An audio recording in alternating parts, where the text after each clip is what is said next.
Hola a todos, en este video vamos a ver cómo representar a un vector a través de su notación cartesiana y su notación polar. Para lo que es la notación cartesiana de un vector, tenemos que colocar el vector y entre paréntesis la componente en X de ese vector y la componente en Y de ese vector. Si en este caso yo le representé acá el vector B, ¿sí? Su componente en X va a ser su proyección en el eje X y su componente en Y va a ser su proyección de ese vector en el eje Y.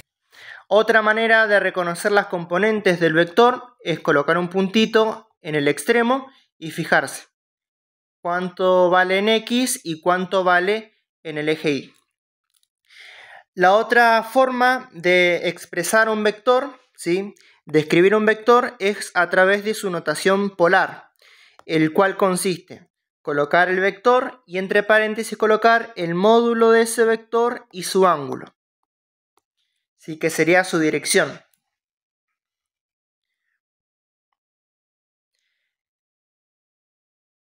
Vamos a hacer un ejemplo del vector en el cuadrante 1.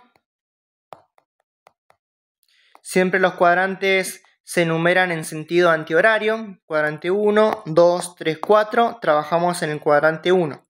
Primer ejemplo. Fíjense que la componente en X de este vector sería 5. Y la componente en Y de este vector sería 2. Entonces escribimos su notación cartesiana. Llamémosle a este vector B igual. Componente en X 5. Componente en Y 2. Y ahí ya está. Ya tengo su notación cartesiana.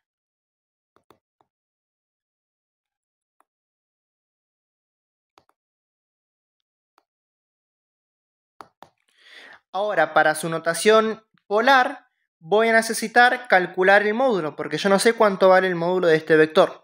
Y tampoco sé cuánto vale su ángulo. Entonces tengo que calcularlo. ¿Cómo calculo el módulo? Con Pitágoras, ¿sí? Fíjense acá que va a ser el módulo del vector igual a la raíz cuadrada de la componente en X al cuadrado más la componente en Y elevado al cuadrado, ¿sí? Entonces hacemos ese cálculo.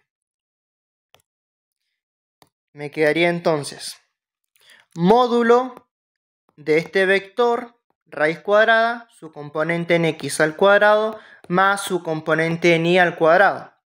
Me quedaría que su componente en X de este vector era 5 y su componente en Y era 2. Entonces hago 5 al cuadrado más 2 al cuadrado y a todo eso le saco la raíz cuadrada. Me queda 5 al cuadrado 25 más 2 al cuadrado que sería 4. Sumo 25 más 4 y me queda 29. Raíz cuadrada de 29 sería el módulo de ese vector. ¿Lo puedo sacar la raíz cuadrada de 29? Sí, le coloco aproximado porque es un número racional. Me queda raíz cuadrada de 29, 5,38. Ese sería el módulo de ese vector. Ya tengo el módulo. Ahora para expresar con notación polar me quedaría calcular el ángulo. ¿Cómo saco el ángulo? Fíjense acá. El ángulo de ese vector lo saco con arco tangente, ¿sí?, en la inversa de la tangente, del valor absoluto de la componente en Y sobre la componente en X. La fracción me indica división. ¿Cómo hago esto en calculadora? Arco tangente, coloco shift más tan. Hacemos ese cálculo. Me quedaría acá. El ángulo igual, arco tangente de la componente en Y sobre la componente en X. Arco tangente,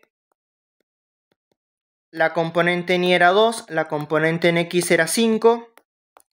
Y en la calculadora coloco, esto lo coloco con shift más tan. Coloco shift tan, paréntesis, 2/5 o 2 dividido 5, cierro paréntesis, igual, me queda 21,8 grados. Y ahí ya tengo el ángulo de ese vector. Una vez que ya calculé el módulo y el ángulo del vector, ya lo puedo expresar a través de su notación polar. Me queda vector b, en este caso se llama b el vector, paréntesis, el módulo, raíz cuadrada de 29 o 5,38.